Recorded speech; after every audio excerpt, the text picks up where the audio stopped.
Should we proceed, please? Good evening, everyone. Welcome to the Centenary Celebration of the Department of Mechanical Engineering, IIST Shibpur. Today, we are here for the 36th lecture under the Centenary Lecture series to be delivered by our professor, uh, Pradip Kumar Ray, on the topic Ergonomic Products in Mechanical Systems Engineering International Content. The session will be chaired by Vishwanath Doloy, who is the professor of Department of Production Engineering, Jadavpur University. Over to you, sir.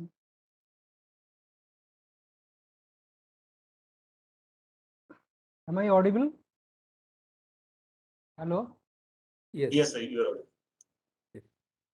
So good day to all of you. Today we are going to start our 36th Centenary Lecture under Centenary Lecture series organized by Department of Mechanical Engineering, IIEST Shibpur. Today our eminent speaker, Professor Pradip Roy, he will deliver the lecture, and topic is ergonomic design of products in mechanical system engineering international context. So about Professor Pradip Kumar Ray, I want to say something. Professor Pradip Kumar Ray, he is well known professor of Department of Industrial and System Engineering, IIT Kharagpur. Now he is an emeritus professor and advisor to Vinod Gupta School of Management, India, Indian Institute of Technology, IIT Kharagpur. So he obtained his PhD degree in Mechanical Engineering Department from Bengal Engineering College, obviously. He is our alumni. And he has completed his bachelor's degree in 1979. Subsequently, he received his MTech in Industrial Engineering and Operations Research from IIT Kharagpur in 1981. And he has wide industrial experience. He has served GEC India Limited about for 9 years. And he has completed his graduate diploma in material management from Indian Institute of Material Management, Kolkata in 1985. And he received his PhD degree in industrial engineering from IIT Kharagpur in 1991. So he has wide experience in industry as well as academics. So Professor Roy interests include quality engineering, ergonomic, human factor engineering, healthcare system management, productivity, performance management, engineering asset materials and operations management, lean manufacturing, safety engineering. So there are various related topics he has taught in the class, and today he is going to deliver the topic of his expertise, ergonomic design of products in mechanical system engineering.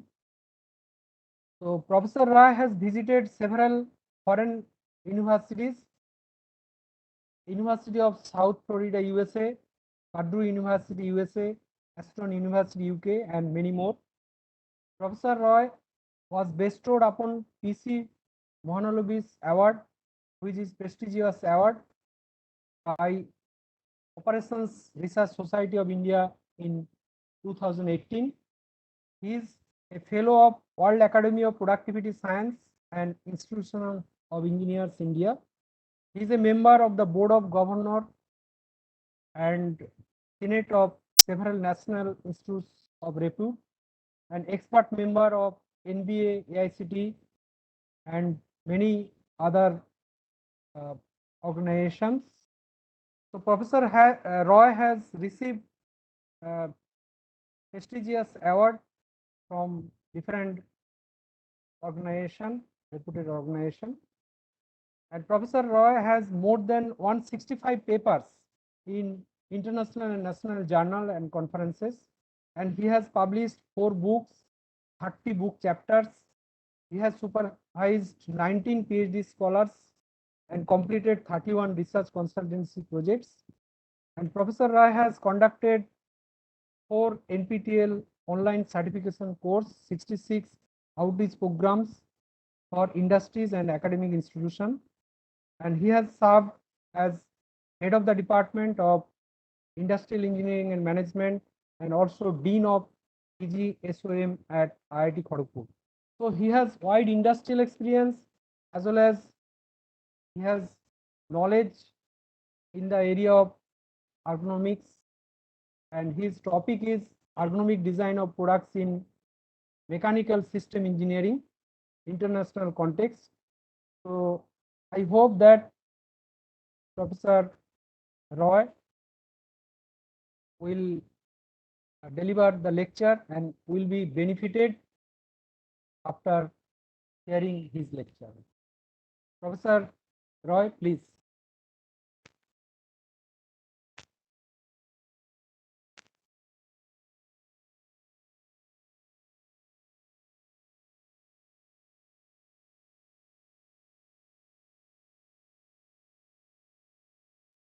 So I think he is trying to present his PPT.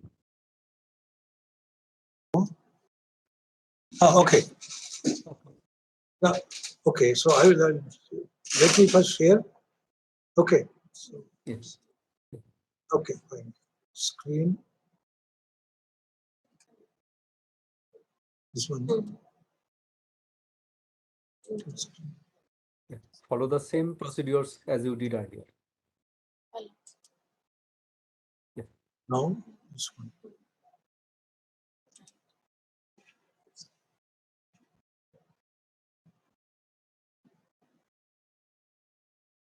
That's all. 8 is. That pass it. 8 books. Yeah. These are.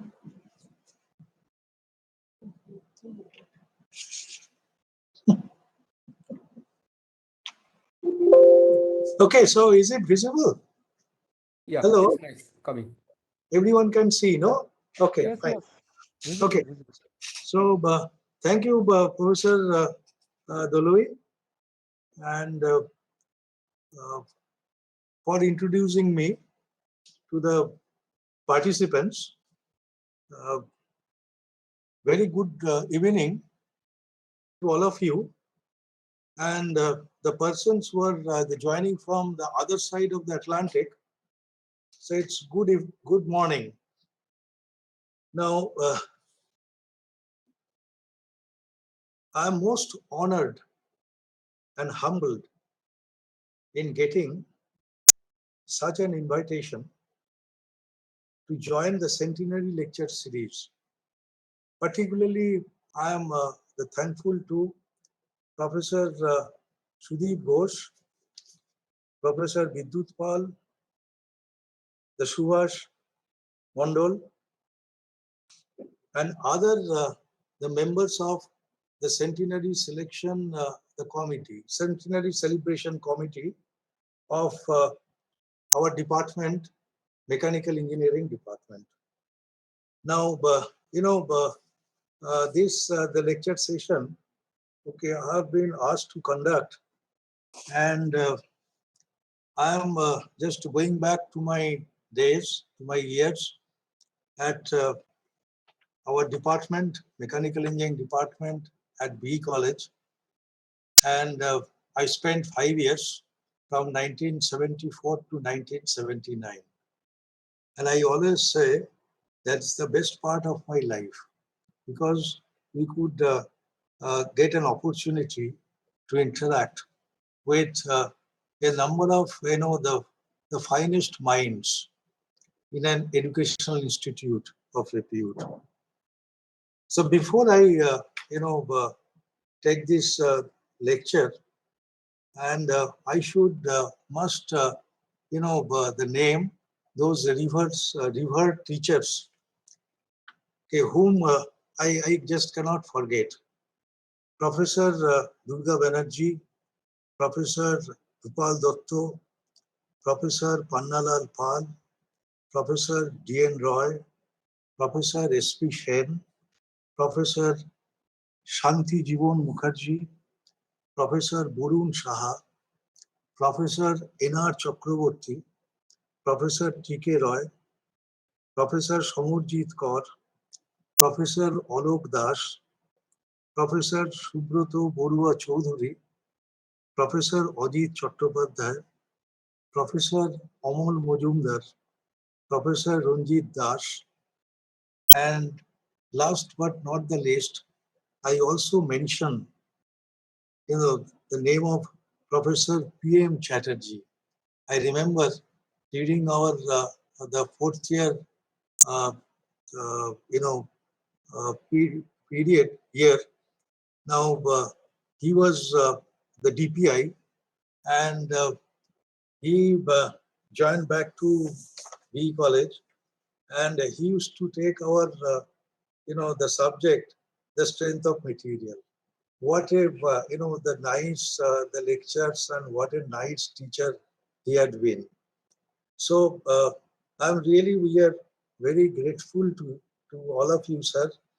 Many of my revered teachers, they have left this world, but wherever they are, my gratitude to all of you, sirs, for all you have done for me, which I will never forget.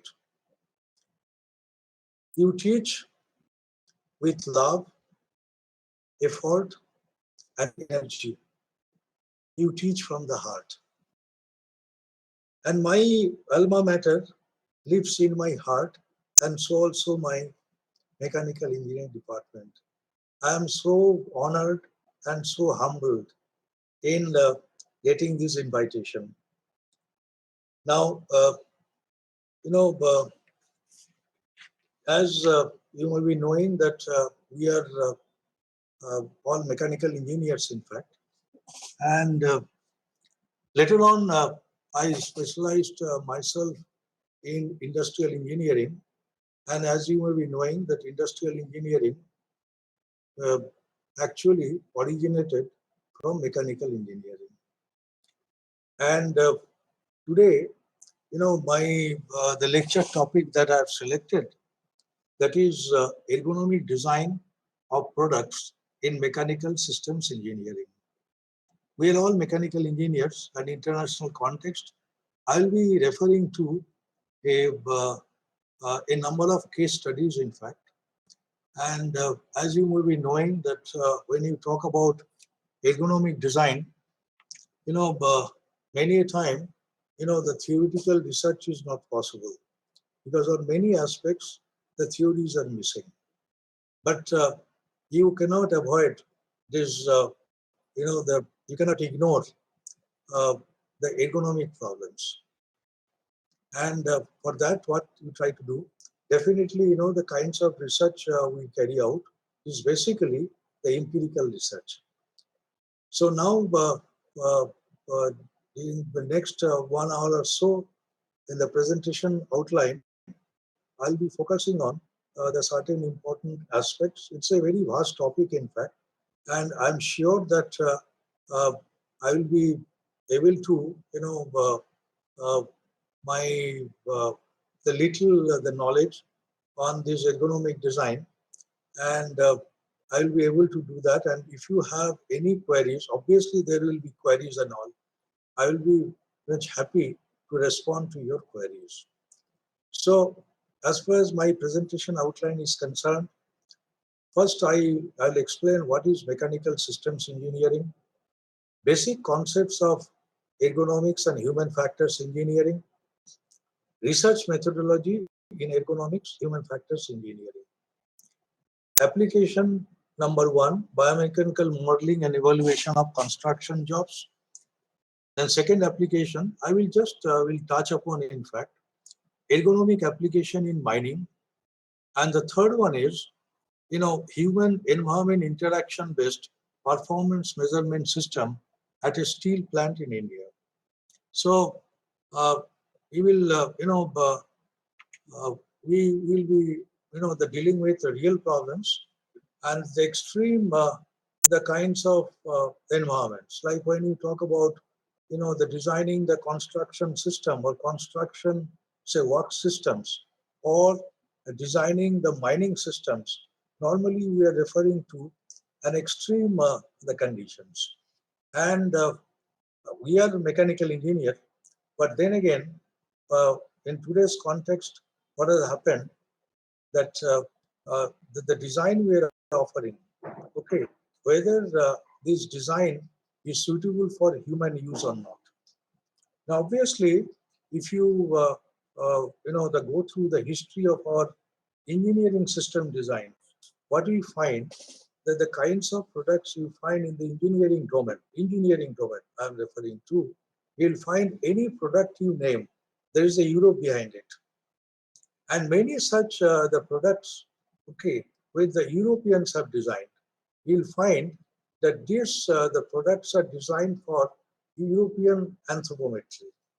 Whereas very few such products you'll find it may be matching with the Indian anthropometry. And obviously, what you find, like say, a design is offered for say US population, and US population is heterogeneous population. And if it fits to 85% of the US population, in all likelihood, that the same design will be fitting to just 10% of the same design, suppose you offer.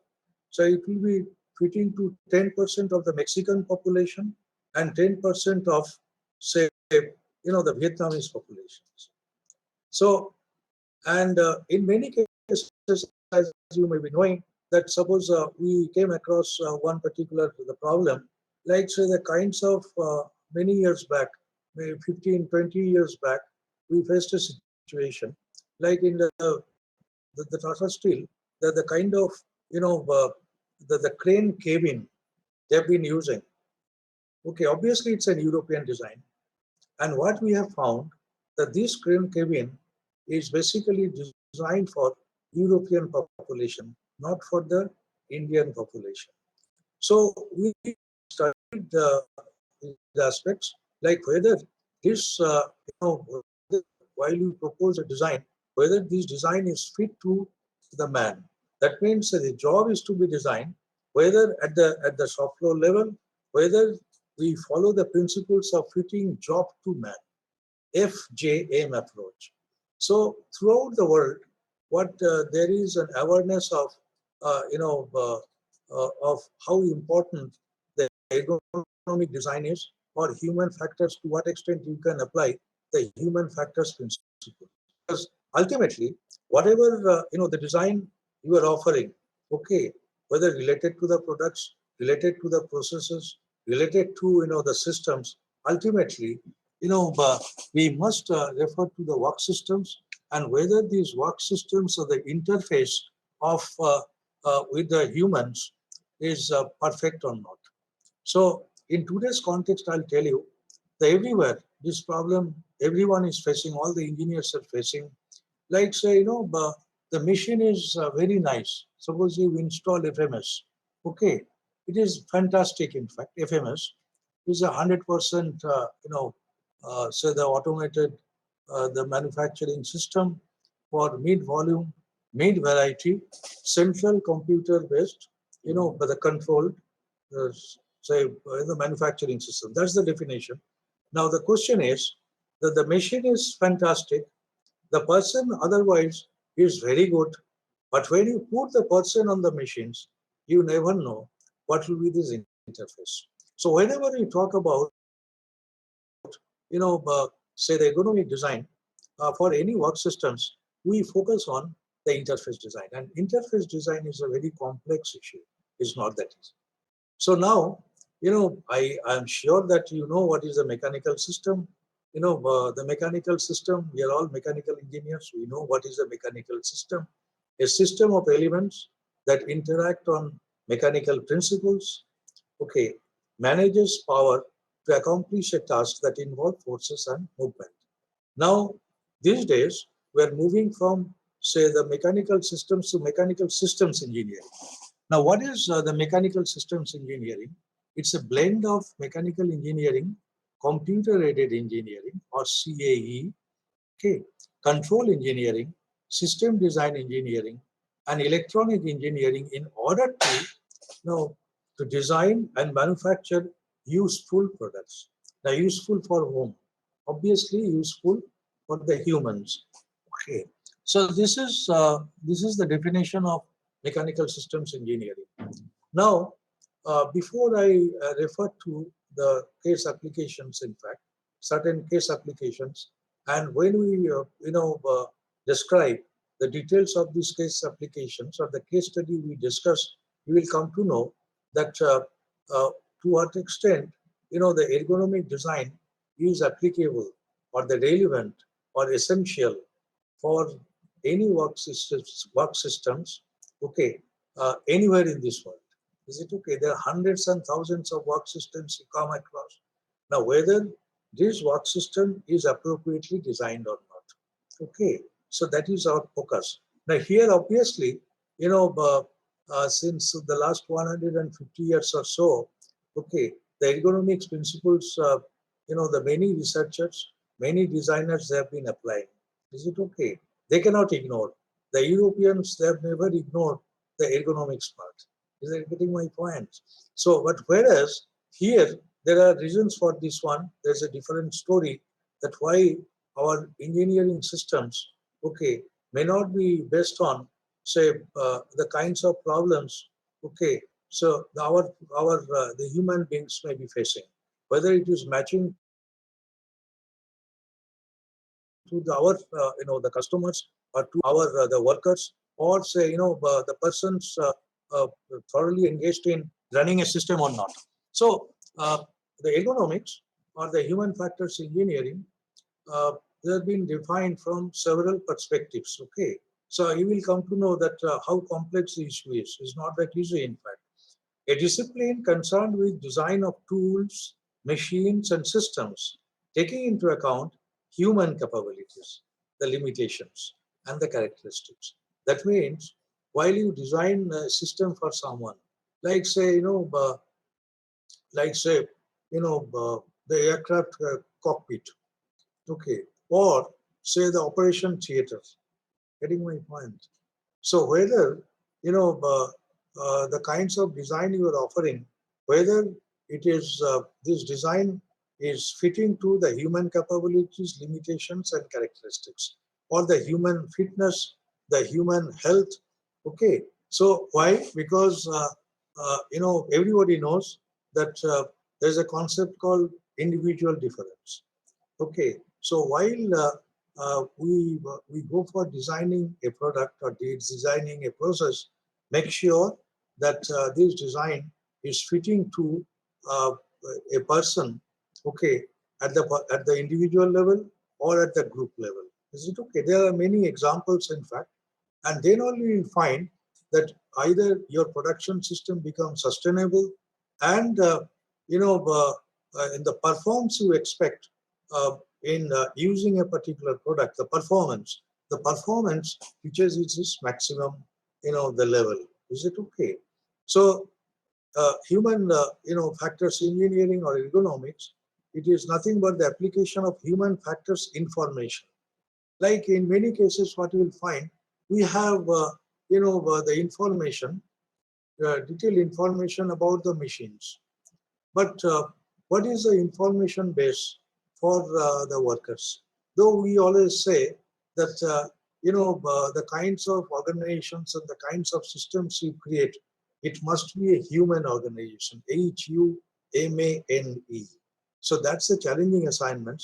So if you want to create a human, say the organization or the human system, obviously you have no other alternatives but to apply ergonomic as well as the human factors engineering principles.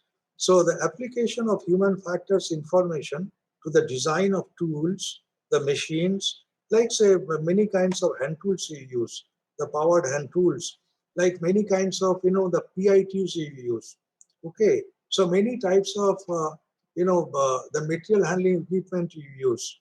Okay, you cannot avoid, obviously, the automation, even if you create an automated systems, okay, then make sure that so that the kinds of interface you have, okay, with the automated system must matching with, what you can say, the characteristics of the humans. So it is, so to what extent we collect the human factors related information to, and use this information to the design of tools, machines, system, tasks, jobs, and environments for safe, comfortable, and effective human use. If you can meet these conditions, ultimately you will find that your mechanical, the systems engineering based system, okay, or say, the product which you generate, and or the production systems, manufacturing system, the service systems, all these systems, there is a high probability or likelihood that they become sustainable. So HFE is also known as ergonomics human engineering, science dealing with application of information, okay, on physical and psychological characteristics to the design of devices and the systems for human use. So obviously we refer to the anthropometry, okay, and there are three kinds of anthropometry we have. First one is the structural, or say, the structural or the static anthropometry. Then you go to the next stage, that is the functional or the dynamic anthropometry.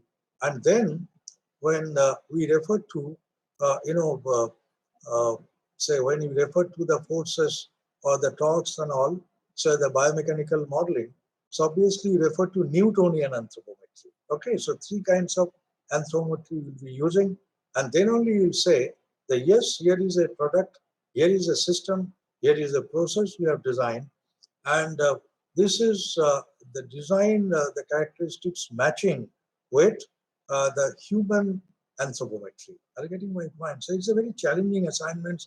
It's not that easy. So HFE and ergonomics may be, the considered synonymous these days we use. So, but the ergonomics, when you refer to, it is related to the below the neck activities. That means we are focusing on the humans, but the humans, that means certain activities, the physical activities, those are basically referred to as the below the neck activities. And there obviously, there are activities you do that, like say, your brain is working, obviously, your mind must be with the job. So these are referred to as the above the neck activities. So ergonomics primarily, the domain, we refer to the work physiology, biomechanics, and workstation design. Whereas when you refer to the human factors, we refer to the experimental psychology, human performance, okay, and the system design related to above the neck activities. Now the question is that when you talk about the interface, the person is standing in front of a machine tool, okay. Now whether the kinds of interface you have, okay, it's a perfect interface, so that he or she is working with the job on the machine, and both his mind and as his body is with the job. It's not that easy. There's the kinds of factory systems we are referring to. You know what is his history, in fact. It started with, the slaves and all, right? So the 500 years back, 400 years back. And so what was the, the work systems, right? So everybody knows about it, in fact. So, what we used to have, we say, okay, I've designed a machine tool. So like say, the lathe machine. Is it okay? It's a mother machine, almost 200-year-old. And what we find, there's a beautiful study on this. Like say, the anthropometry of a person, the static anthropometry. Now the kinds of designs you have for, say, a lathe, okay, the mother machine, no doubt about it. Now, can you just tell me that the best, the possible human dimensions, okay, the matching with, the dimensions of, say, lathe machine, okay. So what they have identified, the person must have a stature of around 4 feet. He will have a shoulder length, okay, a shoulder length will be around 2 feet, and his arm length, okay, will be around 4.5 feet. So it's a perfect, the body dimensions of a gorilla. Getting my point? So many such cases you will come across. So obviously, those designs are not matching with, the human dimensions or human anthropometry. Okay. So a number of examples I will try to highlight. In fact, I'll try to bring in fact. So when we talk about the ergonomics HFE discipline, now several, they refer to a number of core sciences like engineering. They're starting with engineering. Then you must have knowledge in physiology. Then you have knowledge in mechanics. Is it okay? You must have knowledge in experimental physics. Experimental physics. The next one is the psychology. And the last one is the human anatomy. Is it okay? So this we have been focusing. Now, we always say that there is always scope for design improvement. Design level 1, you must go to design level 2, and you never say that one particular design has already reached the maturity stage. There are several examples. So there is always a scope for improvement in design. Is it okay? So whatever may be the design level of a product, process, or system of all types, there is always scope for improvement. 2 examples I'm just citing. Is it okay? You know what is a pin? It was introduced in 1834. And the new design for the pin, that is the stapler pin, it was introduced in 1954. So for such a simple design, simple product, it took 120 years. Is it okay? And still you do not know whether this the stapler pin that we have been using these days, whether it's a mature design or not. Okay, maybe someone may come. Is it okay? Like a person like, say the Michael Faraday, okay, and he might propose is a new design. Are you getting my point? So original paper clip was introduced in 1814, and the present paper clip what you find that was introduced in 1934. Again, for such a simple product, is it okay? Hardly 1 or 2 functions you may have. Okay, the functional value when you refer to, so is 120 years. So you can well imagine that that the kinds of the products we are dealing with, almost all these products are of complex design. Is it okay? And the complex work systems we are talking about these days, okay, very few work system may be considered as a simple one. So we'll define it. Okay, scientifically, what is a simple work system? What is a complex work system? And if you have a complex work systems, one kind of, the interfaces you may have. Okay. Now, these are just historical references. Like, even we refer in the Stone Age, we are referring to the design and use of hand tools. Everybody knows about it, in fact. Ramajini in 1717 wrote a book, The Disease of Workers. Those days, it was unthinkable, in fact. Okay, so this our industrial evolution started in 1780. Like 1780. So during those, almost you can say it's a medieval era. Okay, era. Occupational hazards, he is referring to occupational hazards. Type of work, repetitive motion injuries. It's very common these days, in fact. Okay, then the CTD, then the body posture, mental stress. Hats off to him, in fact. In 1717, it was unthinkable, in fact.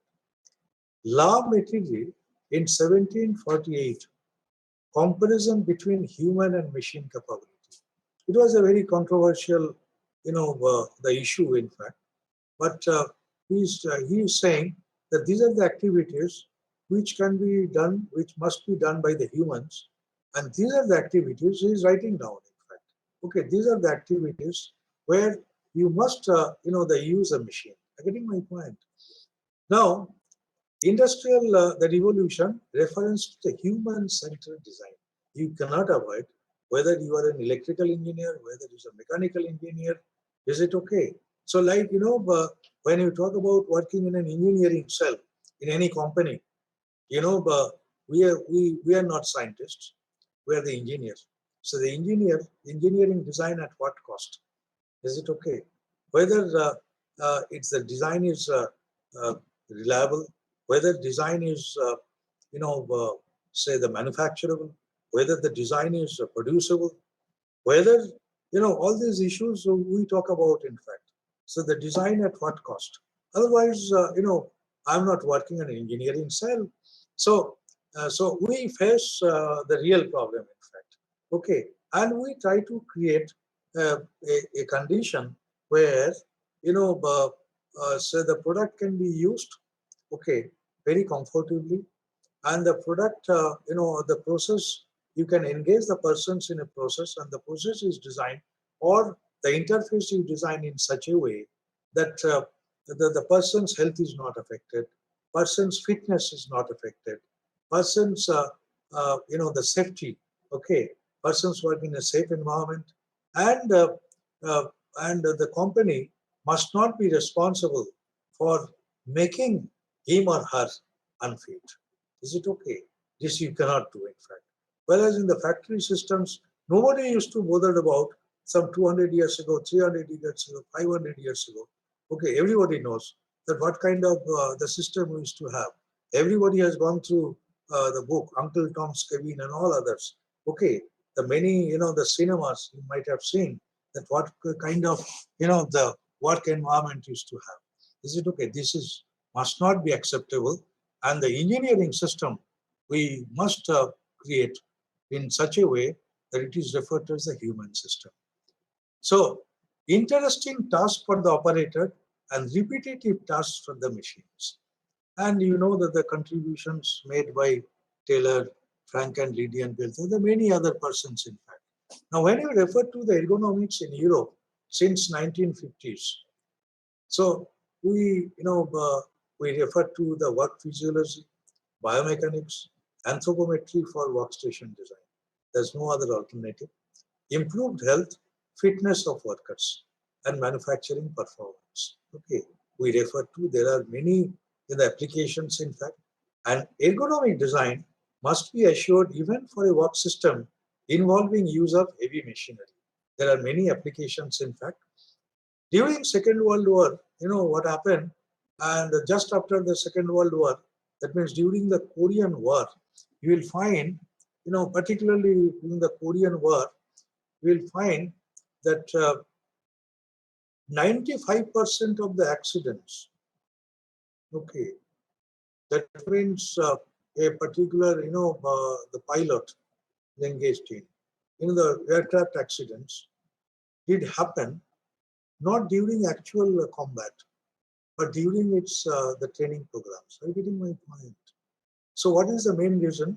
The main reason is that the cockpit design is not appropriate. That means the kinds of interfaces you have as a pilot with the given, the design of a cockpit, it is not appropriate. So obviously there is a high chance that there will be human errors, and there could be accidents. Is it okay? So there are many such cases, in fact. So how to avoid, or how to minimize the human errors in airplane tasks, like say like say there are a lot of applications of ergonomic design in uh, uh, in NASA. Is it okay? Like say the kinds of interfaces you have at the the space station is the finest examples of the interface design, how perfect they are. And that's why you'll find that there's a lot of research is going on in NASA. I visited NASA, in fact, and there, when you look at the kinds of applications they have, in fact, everywhere, you know, uh, uh, there is an application of, say, the ergonomic design and the human factors engineering. Okay, so there are lots of applications, in fact, and HFE, human factors engineering, solving military problems. Now, introduction of computers at workplaces, everywhere you'll find today's, right? So high-tech workplaces, specific problems are solved using HFE. Is it okay? Like say, we say that the computer workstation, the interface with the computer workstation. And the computers are introduced everywhere, in fact, even at the mining site, even at say in the construction work sites, everywhere. Okay, so what are the main problems you face while you work at a computer workstation? There are many such cases. In fact, you please refer to, and to what extent, how many design elements you must consider while you design a computer workstation. Is it okay? So civilian applications of HAP in US, it was referred to, like the Federal Highway Authority, NASA, Traffic Safety Administration, everywhere there are applications like closed space underground mining, or say the closed space working we refer to the maintenance work. Okay, then the NEOS, they have contributed a lot. In fact, there is a research organization, nuclear power plants. Is it okay? In manufacturing sector since 1960s, companies like Eastman, Kodak, IBM, many such companies, they have been applying, the ergonomic, the principles in designing their workstation, in designing their product, in designing their processes. So, so these are there are various applications, in fact. So here, what you try to do, that means Human Factors Society in USA changed to Human Factors and Ergonomic Society. In fact, the Ergonomic Society was formed in UK and Human Factors Society was formed in USA. Then during mid-50s, both the societies, they marched into one. They say ultimately we are referring to the human being. Is it okay? And when you look at the human being, his body and his, the mind, both should be considered simultaneously. So why do you have, the two separate societies? So I want to make it one. Is it okay? So that means both body and mind must fit with the job as designed. Is it okay? So due to industrialization at a very fast rate in recent times, everybody is aware of, particularly our, the new generation, in fact. Okay, so the kinds of problems they face, the kinds of the design-related problems they face, these problems are very, very unique. Many kinds of ergonomic problems are identified being the sole cause of musculoskeletal disorders. Okay, and once I carried out, the literature review on the kinds of MSDs you have. So there are, I could find around 32 types of MSDs. Then there are lots of, the problems of, say, RMIs. Okay, so repetitive motion injuries, industrial injuries, poor health status. What is health? Is it okay? So we must know at least, how do you define health? There is no evidence to suggest that as of now, at time t equals to t, you have some kind of disease. So that's the definition of health. Is it okay? What is the definition of fitness? That means as soon as you say that the person is having a fitness, that means you are referring to a particular job. Getting my point? That means with respect to a particular job, okay, the design should be such that the fitness of the persons engaged to carry out the job, the fitness remains at acceptable level. Severe work stress, there are a lot of studies going on, in fact, and to what extent, the engineering design is responsible for the creating the severe work stress. Is it okay? So many such problems remain hidden. Is it okay? So that had been the case when you study the history of the factory systems. The problems are never, are known, or you are not allowed to, the participate in problem, the solution approaches. You are not allowed. Okay, so ergonomic design and development of work systems address this problem. So our main focus is how to create the best possible interface between humans and machine systems products. There are many examples. Operator running a machine tool, operator in train cabin, running an EOT crane, okay, a drill machine is being used by an operator, face drilling in underground mining, okay, persons working at computer workstation, many more, everywhere. You look at the system, you'll find essentially, we are looking at the work system and the kinds of interfaces you have between, among the elements of a work system. So that you must look into. While you design an interface, you need to set 4 goals. Okay, only 4 goals: convenience, comfort, safety, and job satisfaction. In fact, defining job satisfaction is not that easy. In fact, the person becomes, job dissatisfied. Immediately, there will be some indications. You will come to know. But if the person, remains job satisfied, it's very difficult to know. Okay, indirect, some, the indications are there, indicators are there, but you should be very, very sensitive. Is it okay? Usually, if I am satisfied with my job, it is taken as granted, that is expected. So I will not tell others that I am satisfied. Are you getting my point?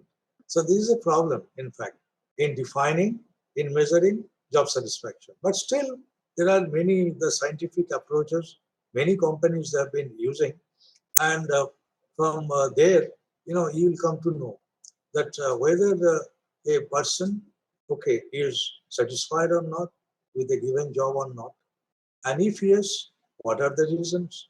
If not, then what are the reasons? Is it okay? So how to improve, okay, so the job satisfaction level. And if you can do that, obviously, what is the gain? The gain is that your system, in all likelihood, becomes, sustainable. Like say, we are carrying out, the study related to healthcare systems. Like, to what extent, the physicians are uh, becoming satisfied, and to what extent that the patient, getting satisfaction. Getting my point.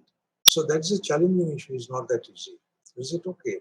And what we will find in many cases, the interface related factors are defining, okay, uh, this satisfaction level. Okay.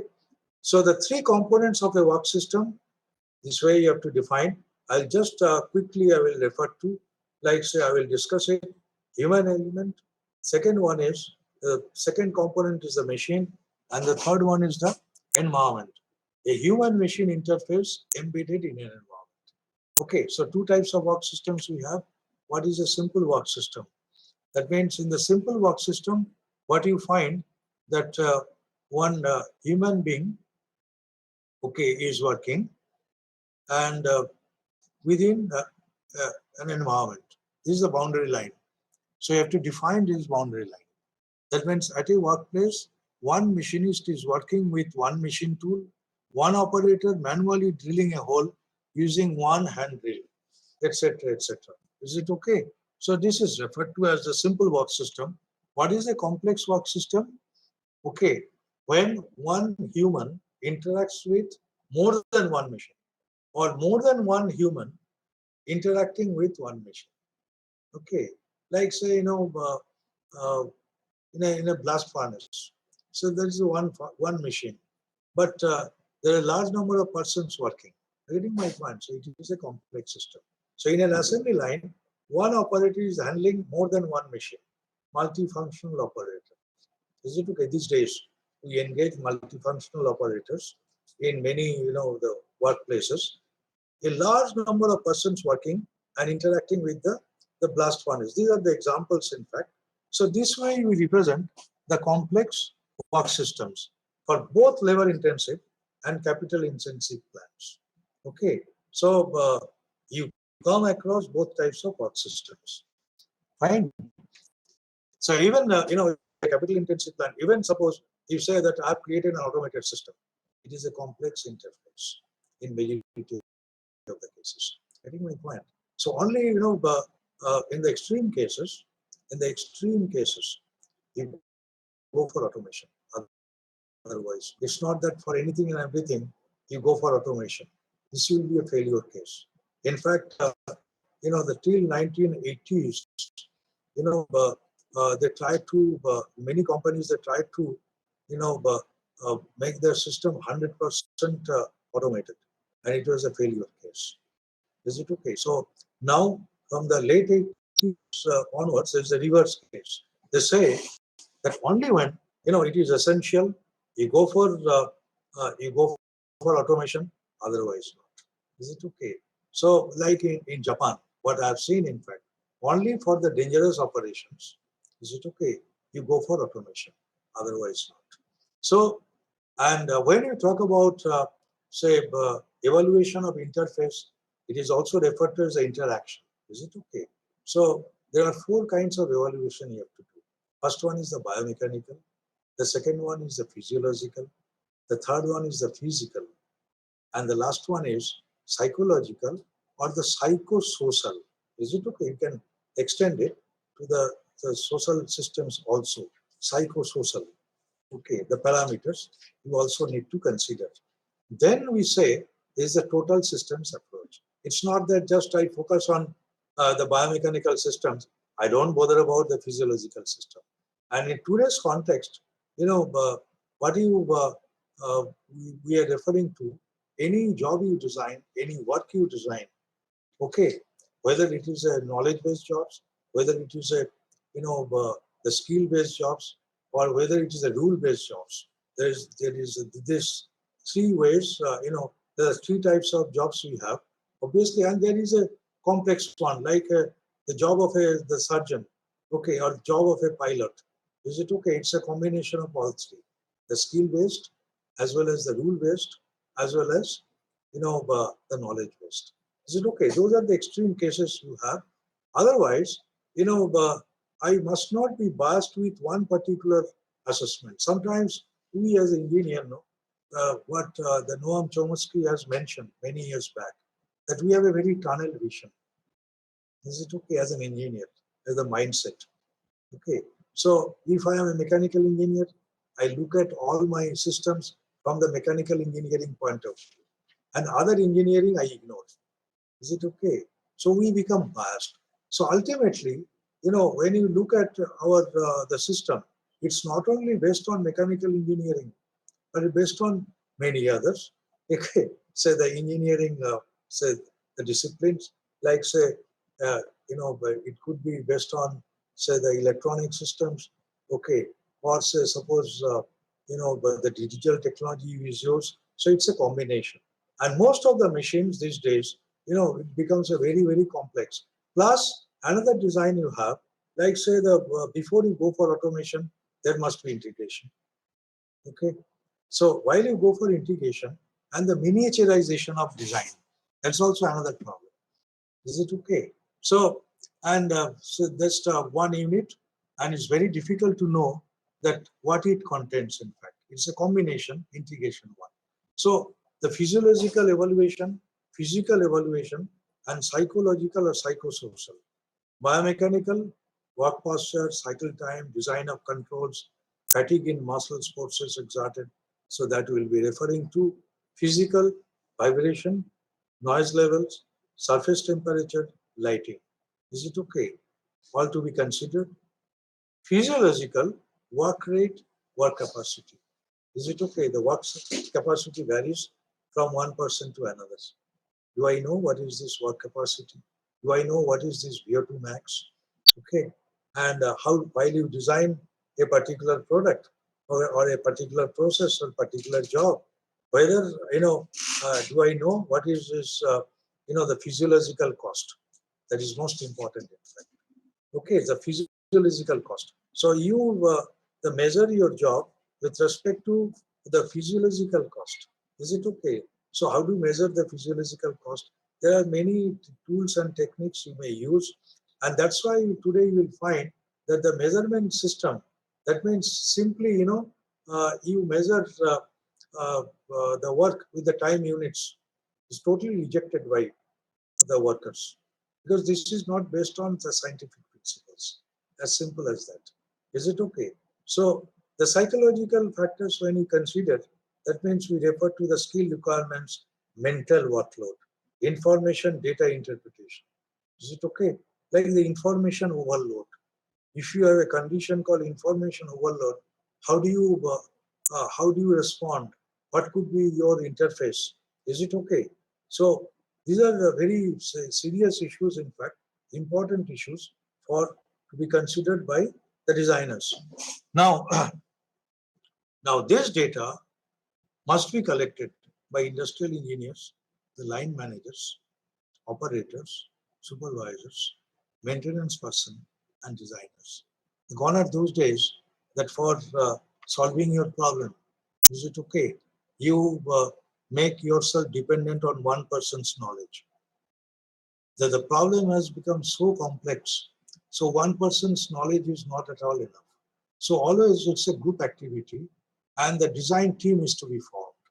Like the today, what we say that the serial engineering approach is not at all applicable. Can you just not change your system, say the engineering system, from say serial engineering to say the concurrent engineering? So when you talk about the interface design, so the context is that yes, right now there could be serial engineering. There's an age-old practice.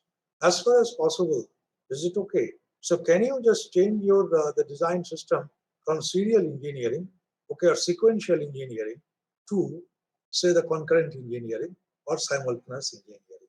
So there means even at the design level, you check whether the kinds of problems you might face at the production or the manufacturing or say the post-manufacturing or post-production stages. Database you have to create. And these are all relational databases, in fact. So many companies they have adopted. And what they offer for different, say the anthropometry, okay, you proposed, the different the designs. Is it okay? The basic design remains same. The dimensions of the machine tool or say the dimension of the hand tool may vary from one anthropometry group to another. Is it okay? So that sort of, the design you offer. Is it okay? Now the kinds of interfaces you have, that means human is interacting with machine. Human is interacting with environment. Can you define it in an explicit terms? That is, the man is interacting. Okay, the machine is interfacing with human.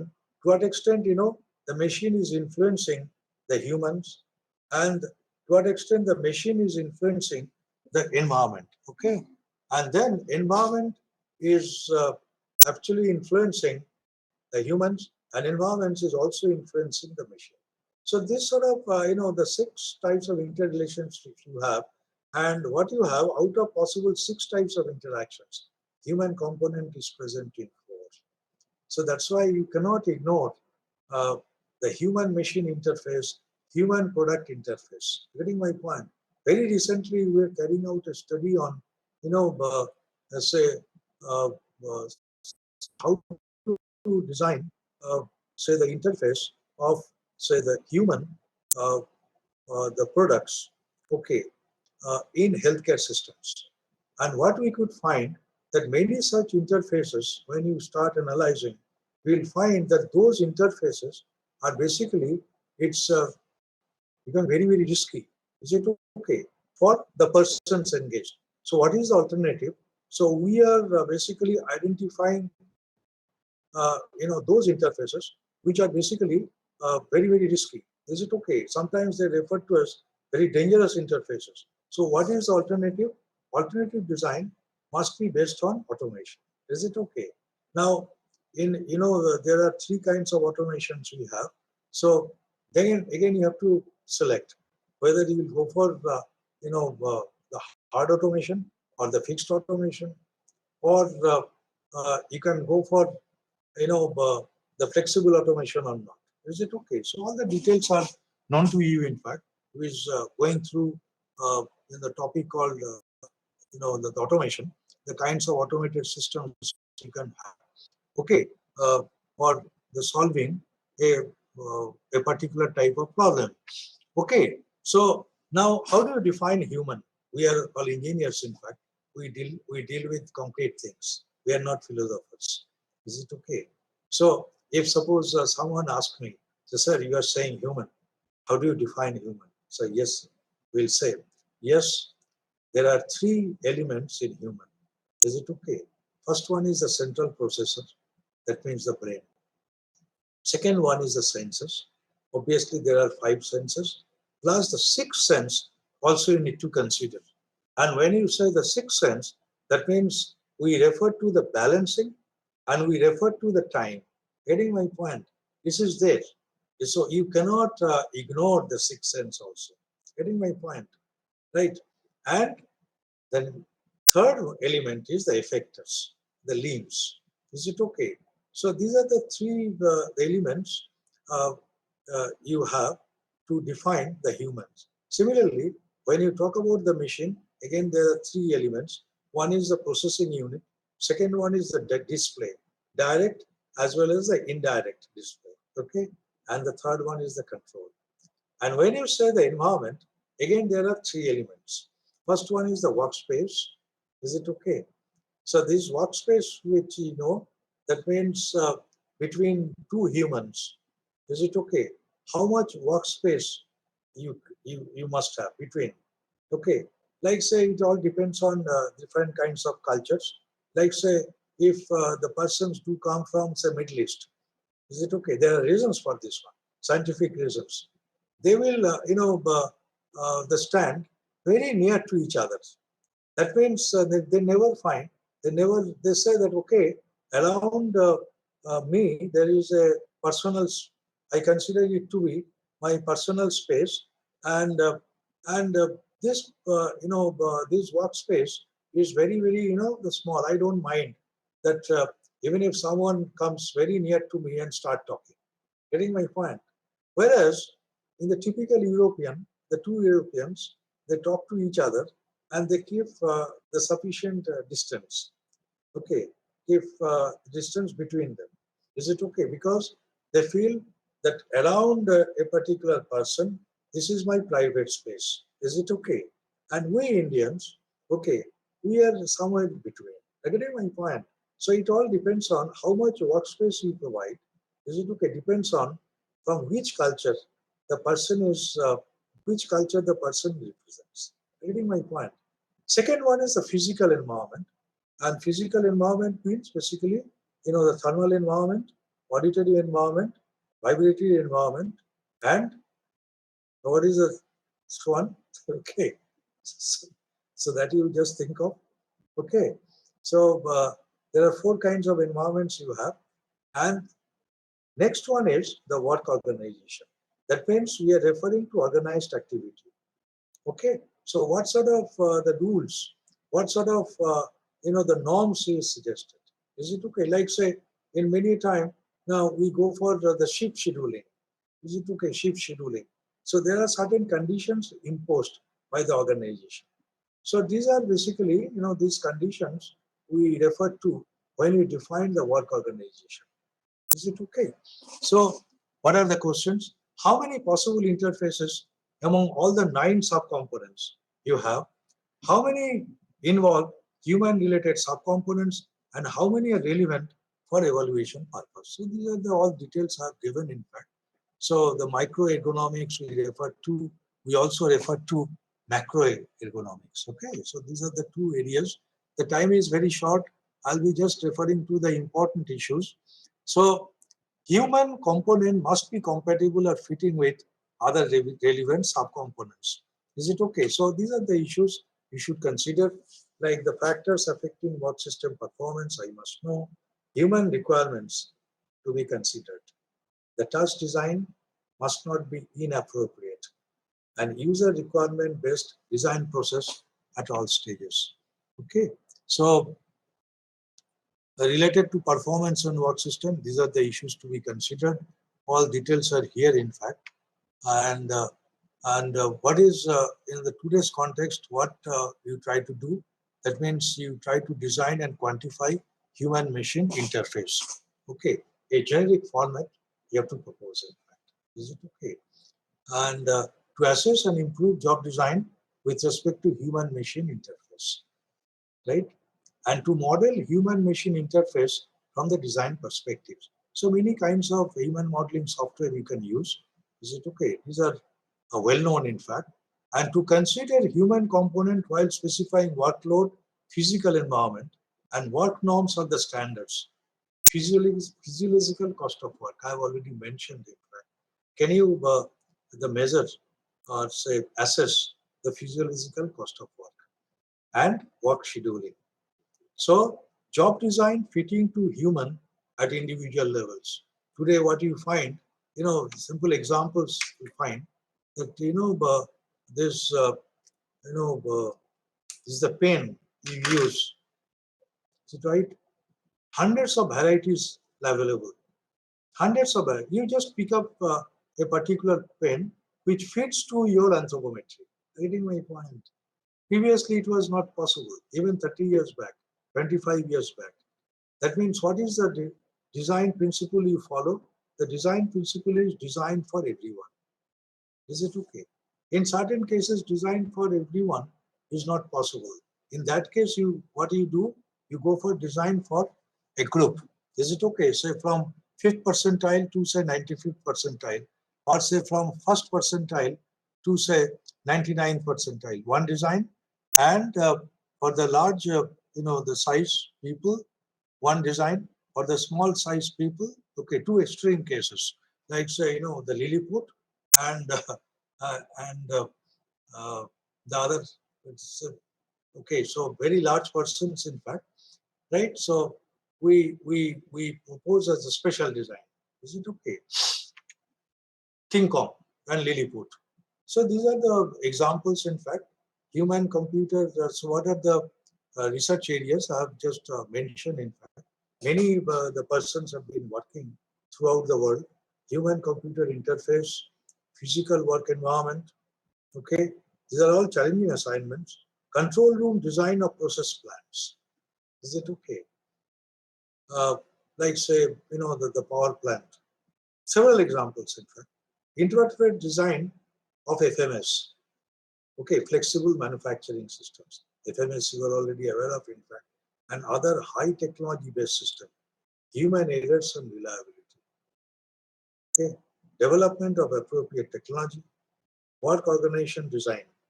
Musculoskeletal disorders, RMIs.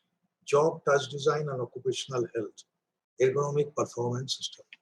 Okay, so this is the anthropometry. Look at this particular figure. Okay, we will find that the anthropometry is different for different persons, isn't it? Totally different. So, what are the factors affecting anthropometry? Human age, gender, ethnicity. Is it okay? And the differences, what you will find, height, whether it's a sitting height or say, the stature, the size, shape, weight, strength, body, segment proportion. Is it okay? Varieties. Is it okay? So we must accept these varieties. Is it okay? What are the anthropometric problems? There's the control levers. There are several examples, in fact, and the kinds of interfaces you have. What are the physical factors? Is it okay? What are the cognitive factors? Right? What are the machine components? Okay, there are several examples. We as an engineer, we know what are these machine components. And this is the typical the machine components, how complex it is, right? So you all know, in fact. So this is the machine component, quantitative displays, then the qualitative displays. You have to interpret data and you have to take action. Getting my point? So while you take action, that means we are referring to interface.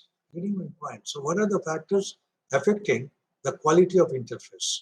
Okay, and our main focus is that the performance of the work system, must be guaranteed. Means a kind of assurance systems you must have. It's called assurance system. So these are the examples, environmental components. Okay, there are several examples, in fact. Like if you go to a mortuary, is it okay? Okay, we have visited, in fact, the mortuary. and the kinds of interfaces you have. Can you improve the interface design? The challenging assignments. Is it okay? So these are the cases, in fact, like the last one is a Tata Steel.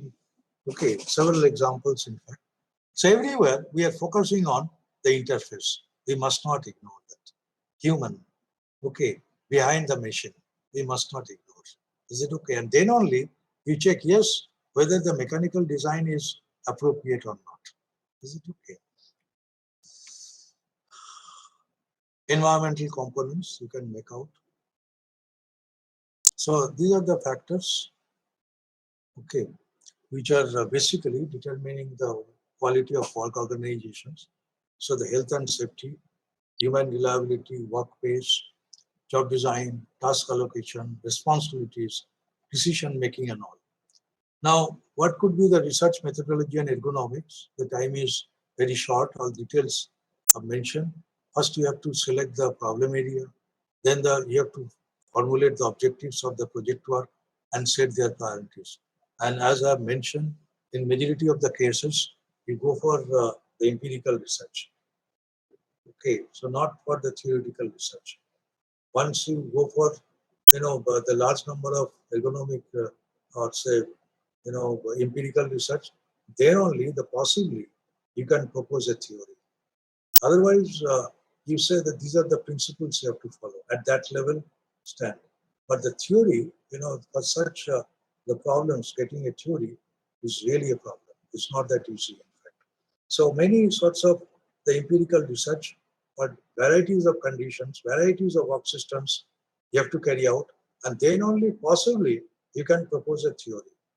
So select problem areas, formulate objectives, collect data on jobs. Okay.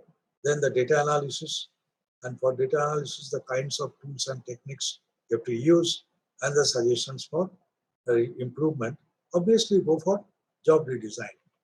And now I will just, I'll be referring to, three important, the applications. One is the biomechanical modeling and evaluation of construction jobs. Is it okay? One of my, the PhD research scholars, possibly for the first time, she actually, carried out such the research work on construction jobs.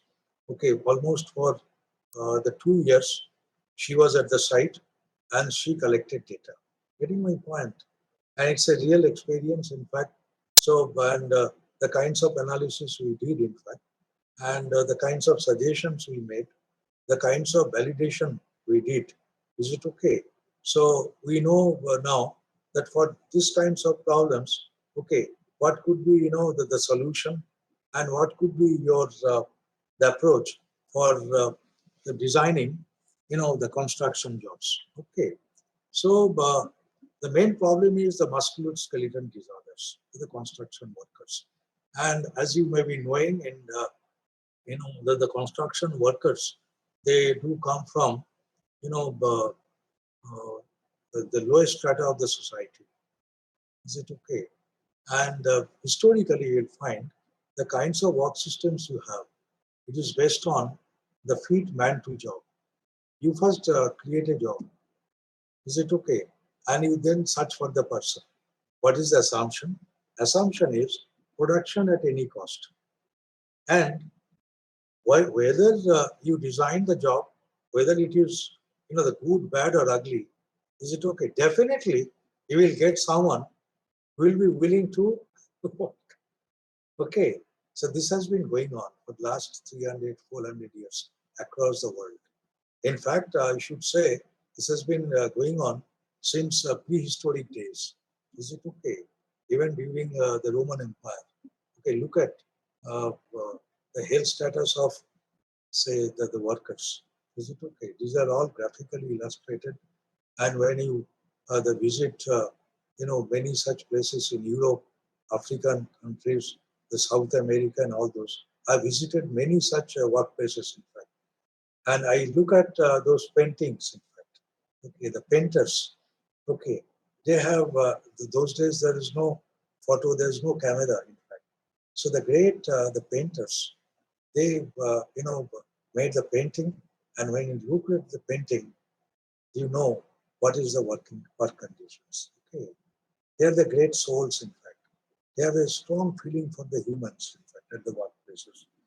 So this way they have the protested. In fact, so now the post Second World War.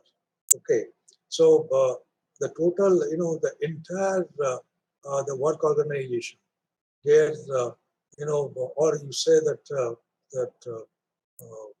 the organization, say the culture, that did change long time.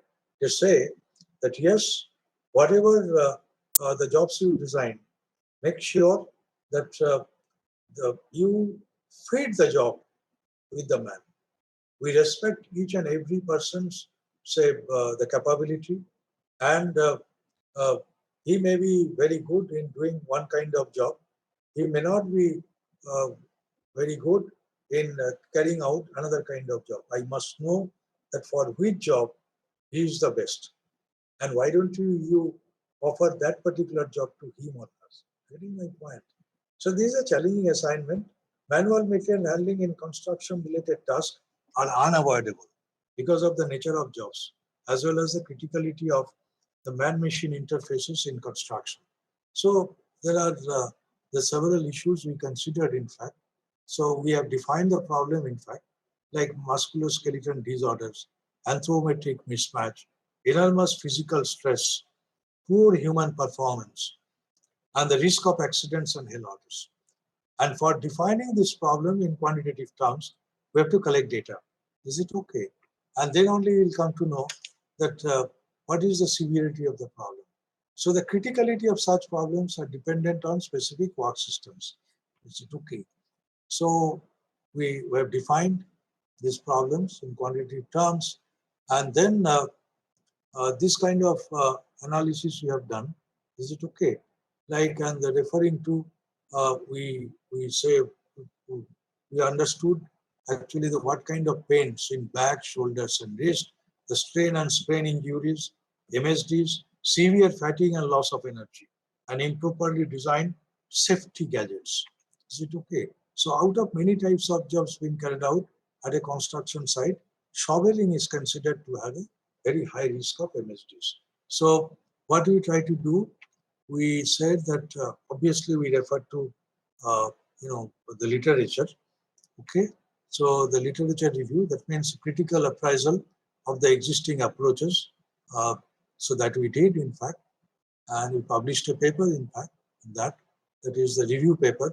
And what is the methodology? First, you go for static analysis. Is it okay? So there are certain steps we already know, in fact. So the static analysis we do one by one. We follow these steps, in fact, like joint link diagram showing the work postures. Okay, so first you go for the static biomechanical, the modeling. Is it okay? So you are already aware of, in fact, all these details. We're all mechanical engineers. We may not be knowing biomechanical, but we know mechanics. So the one pillar, and the second pillar, as you know, that is the thermodynamics. So these are the two pillars we have, isn't it? So the methodology for biomechanical evaluation, there are all these details. Given a chance, I can discuss later on, or to all of you, the details about this methodology, in fact. And then we go for the dynamic model. Is it okay? Both kinetics and kinematics you must consider, in fact. Okay, so, and the dynamic model, as you may be knowing, it's not that easy, in fact, and always is an approximate model. Is it okay? So what do we try to do? That means let it be approximate model, but let it be, the validated. That's most important, in fact. Okay, so there are all these steps we carried out. Is it okay? Step 6, step 7, step 9, step 10. Identify, preventive, and remedial measures. So the first, the alternative is the preventive measures. And if suppose for all kinds of problems, the preventive measure is not possible, then obviously you have to take the corrective measures. You have to identify the corrective measures or the remedial measures, risk factors to minimize. So this is a case, just one particular case we're referring to, the shoveling. Okay, so So this is in particular area, they have collected the data. Okay, thin slab casting and rolling mill. Okay, construction site of the steel plant. And then the data pertaining to body stature, weight, age, and other relevant anthropometric dimensions. Okay, so this is the study we carried out. Okay, all these details are here in fact. Okay, so what do you find? That the compressive force on L5S1 disk, okay, being a critical factor for assessing either L5S1 or the adjacent disk is L5L4. The risk of low back pain and other images is determined through dynamic analysis. So all these analysis, it's like say, these are the segments like hand, lower arm, upper arm, trunk, and the joint movements can be of two types. One is the flexion, another is the extension. Is it okay? These are very, very standard in fact. And we calculated the moments about the segments, maximum value, minimum value, and the average one. Is it okay? So these three surveillors, just I'm showing some data and the results. So this is all details are here. Comparisons of moments and compressive forces for different segments of the grinder 1, grinder 2, and grinder 3. Okay. So what are the conclusions? It is observed that biomechanical analysis has resulted in identification of specific MSDs. And we interacted with them. And their causes for each surveillor indicative of validity of the proposed research methodology. You must go for validation. Okay. It is envisaged that such a study needs to be extended for other occupations like masons, carpenters, welders, and the grinders at the construction site. So it's labor intensive, you cannot avoid. So these are the reference. The next one is ergonomic application in mining. This is a very interesting case, in fact. This exercise is, so we carried out for a metal mine. Is it okay? And here, our basic focus is anthropometric, the mismatch. Okay, we consider data for about of some or 80 minus. Is it okay? And the same postures they've been assuming for the last 20 years, 30 years. Is it okay? And when you look at their health status, anybody can make out, even a child can make out that he is a sick person, deformed, the minus. Is it okay? So what is the solution? And the kinds of, the phase drilling they do. Okay. So to conduct a systematic investigation of drilling operations in a dry phase of a metal mine to improve the physical comfort of jobs in the workers. Now, we collected this anthropometric data, then the posterior analysis of drilling crew, okay, for the work cycle that you have to do. But the question is, we cannot go there with a computer with some camera. Is it okay? Because these are those days, the instruments are not flame proof. So you are not allowed. So you have to take the special permission from the managing director. And if you apply for the permission, you never know whether you will get the permission within 6 months or within 6 years. So what to do? We say yes as a researcher.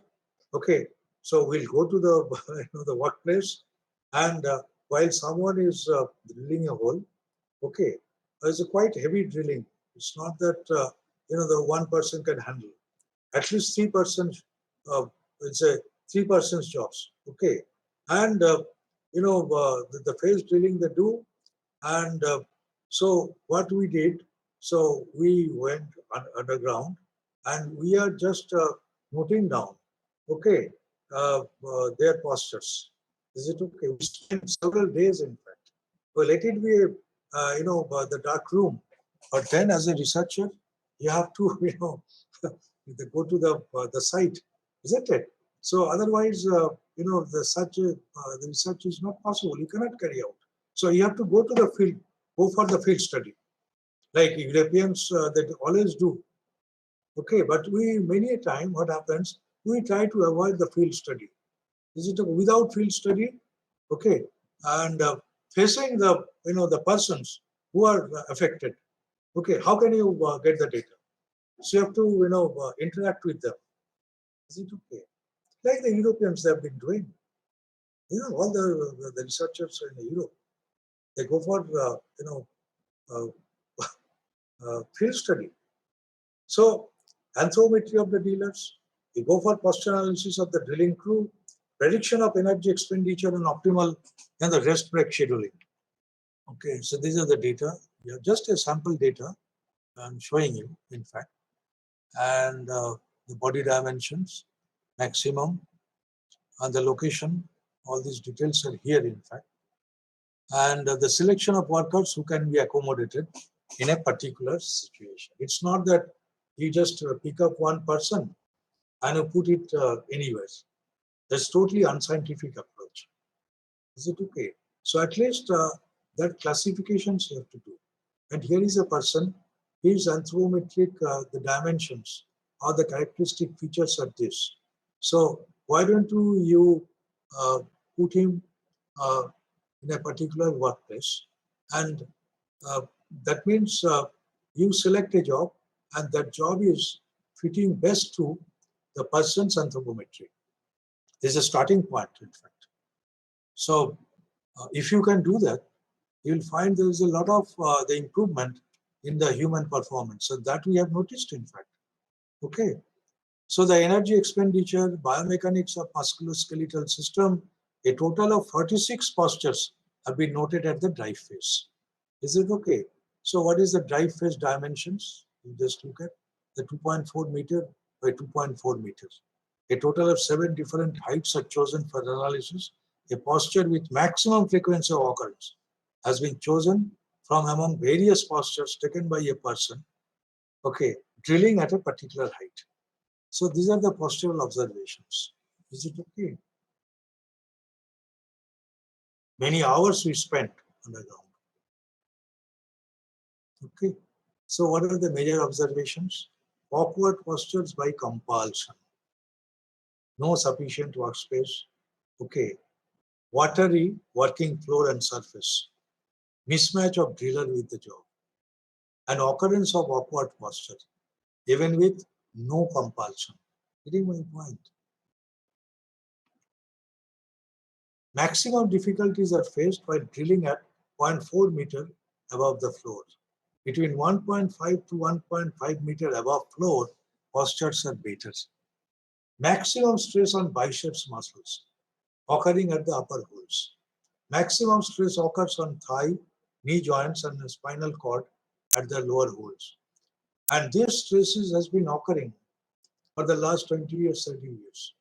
So what will be your health status? Obviously, you will become a sick person. So we could see 80 miners, they're standing in front of us, and almost the 90% of them are sick. Reason you must be knowing, in fact, right? So, so here we should focus. In fact, they want support from you, okay, as a designer. Otherwise, for whom you are designing? Average energy consumption of the drillers is 8.11 kilocalorie per minute, as per the Sanders P formula.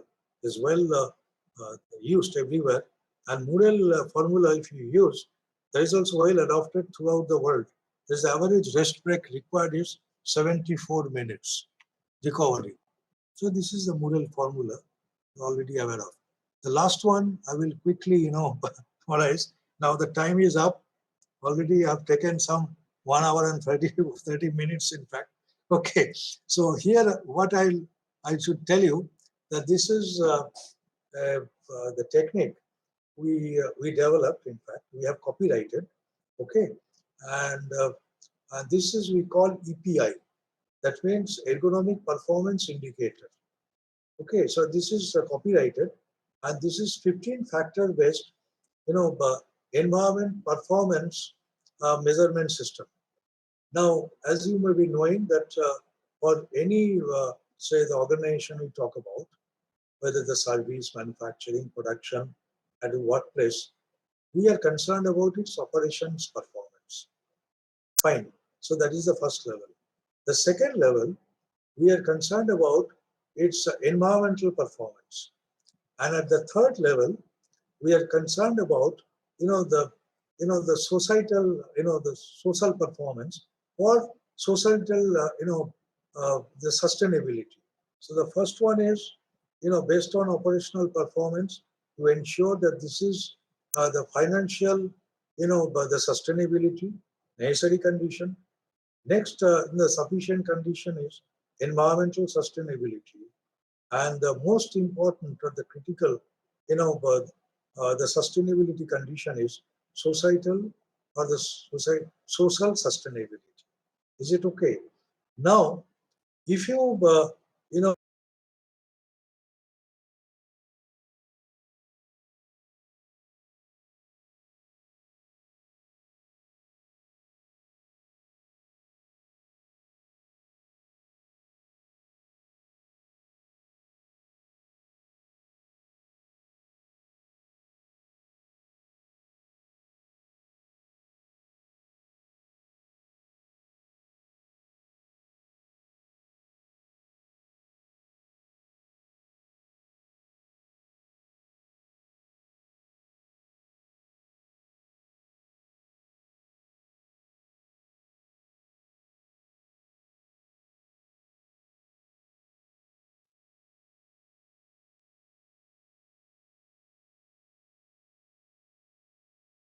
Hello. Yeah, hello. Actually, the voice is not coming. Yeah, I think Right. that's with me also. So I was wondering whether everyone else could hear. Maybe No, due no, to a it network may issue. be with everybody. So we have to inform Professor Ray. Yeah, so I'll try to contact. Some difficulty at the speaker's end, Yes. but it's already long enough. We probably have to cut short the question answer session today. Sir, can you please contact Professor Ray? Professor, there was a news that yes, there will be Professor Ray is online. Yes. 100% factory automated factory systems. It will come in 2001. But today it is 2022. Whether 100% a 100% automated factory system, whether it is needed or not, is it necessary? Okay. So so this is all these details are here in fact, and the several examples of industrial environment we have considered, and it's a 15-factor based EPI system. I've taken a lot of time in fact. I'm really sorry in fact. So there are several the steps. There are several factors we need to consider in fact, and so all these details are here. I can share, this particular API, the model.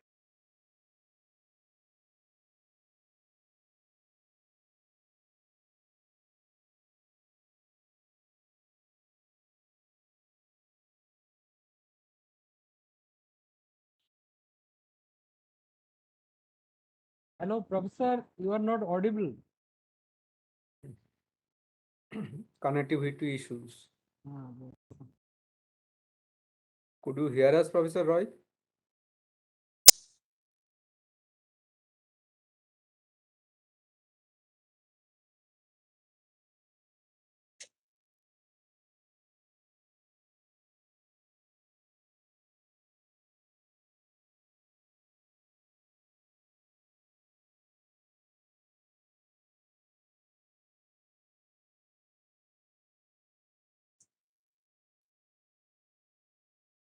Professor Roy is connected, but then what is wrong?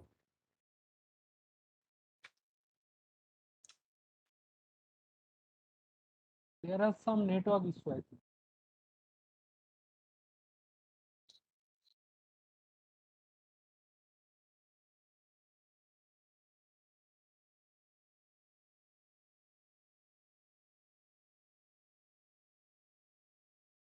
Yes, if the connectivity issue part persist, we may have to cut short the question and session and go Yes, for yes. Thanksgiving.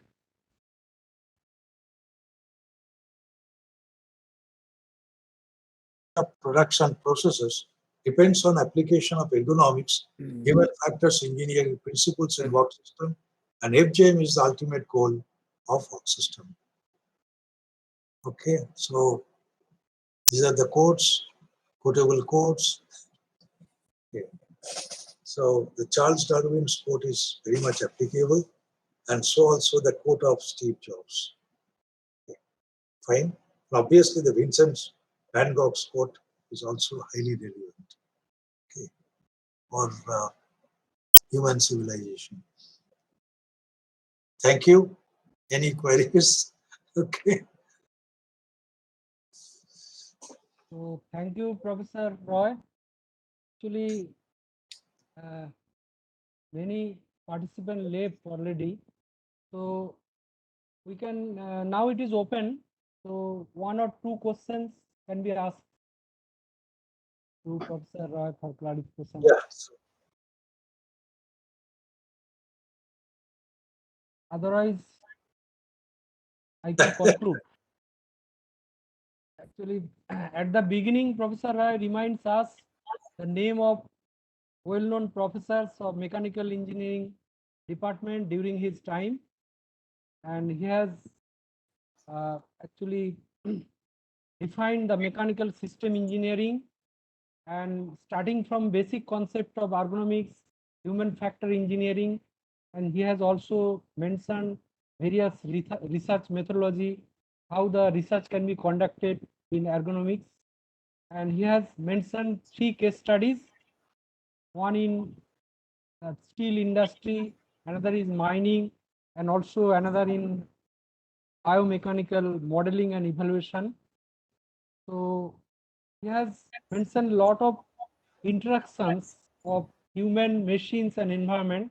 So these are the different activities that is to be performed for ergonomic design of products as well as processes as well as environment. So I thank Professor Pradip Dada. Thank you. Because we call our alumni as Dada, no, during that this time. Thank you so much. In fact, College convention. Yes. I couldn't complete it within 1 hour. That's my mistake, my fault. Okay, please don't mind. In fact. Okay, okay.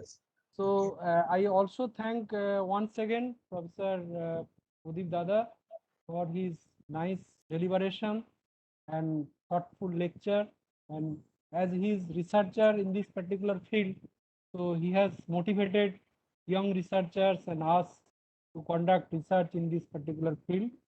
And also I thank Professor Sudip Ghosh, head of the department, and also Professor Vidyut Pal, coordinator of this Centenary Lecture series.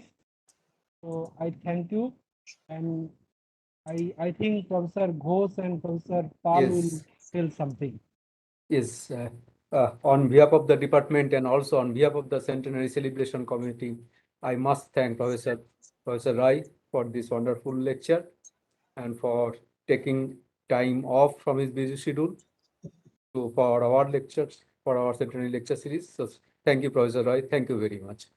I must also take this opportunity to thank our today's chair, Professor Dolui. Whenever we call him, he also makes himself available for our session. Thank you, Professor Dolui. Thank you very much. Yeah, we had a longer session today, so maybe if there is no, is there any one or we could still take 1 or 2 queries. Yes, yes. If it's not there, then we might close the session. But before closing the session, I have another sweet responsibility. Vidyut, do you have soft copy of the certificate that we have for our speakers? Yes, we have. Yes, sir. We have this certificate from the Centenary Celebration Committee for our today's speaker, Professor Pradip Kumar Ray. The soft copy will be sending through email, and the hard copy along with a memento we will keep here with us for handing it over to Professor Roy sometime later, either at his place or maybe when he comes down to Kolkata or to our institute. Sir, bear with us till that time. We will arrange to deliver it to your place. So thank you very much. Yeah, this is the copy of the memento we have.